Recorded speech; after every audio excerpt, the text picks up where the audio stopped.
కాకినాడ జిల్లాలోని జగ్గంపేట గ్రామ సమీపంలోని అక్రమంగా తరలిస్తున్న రేషన్ బియ్యాన్ని పోలీసులు పట్టుకున్నారు. సమాచారంతో విజిలెన్స్ అధికారులు, రెవెన్యూ మరియు సివిల్ సప్లైస్ అధికారులతో వాహనాన్ని తనిఖీ చేయగా 305 బస్తాల రేషన్ బియ్యాన్ని గుర్తించారు. నిందితులు అదుపులోకి తీసుకున్న పోలీసులు రేషన్ బియ్యాన్ని స్వాధీనం చేసుకున్నారు. ఇలా జగ్గంపేట వైపు వస్తుంటుండగా మేము జేవీఆర్ కాంప్లెక్స్ దగ్గర అది వాహనం ఆఫ్ చేసి తనిఖీలు నిర్వహించడం జరిగింది.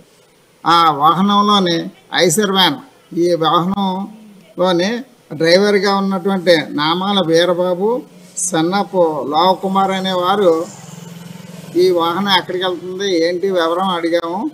అయితే అతను నాకు బి ప్రత్తిపాడు గ్రామానికి చెందిన బొల్లి లచ్చిబాబు, సన్నప్ సూర్యనారాయణ గారు ఈ పీడిఎస్ రైస్ని జగ్గంపేట మండలానికి తీసుకెళ్ళిన తర్వాత నేను అక్కడ కోల్డ్ ఫారాలకి చెప్తాను. ఆ కోల్డ్ ఫారాలు తీసుకెళ్ళి అక్కడ దింపవలసింది, అలాగనేసి నన్ను పంపించారండి. అలాగనేసి ఈ వివరాలు చెప్పి ఉన్నాడు ఆయన.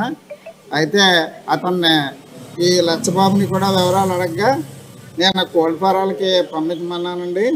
ఇతను మేము బీ ప్రతిపాడండి మాది, ఆ చుట్టుపక్కల గ్రామాల దగ్గర నేను కొనుగోలు చేసుకొని కోల్డ్ ఫారాలకి అయ్యి ఇలా ప్రతిపాడు దగ్గర నుంచి NH-16 నుంచి ఇలా జగ్గంపేట వైపు వస్తుంటుండగా మేము జేవీఆర్ కాంప్లెక్స్ దగ్గర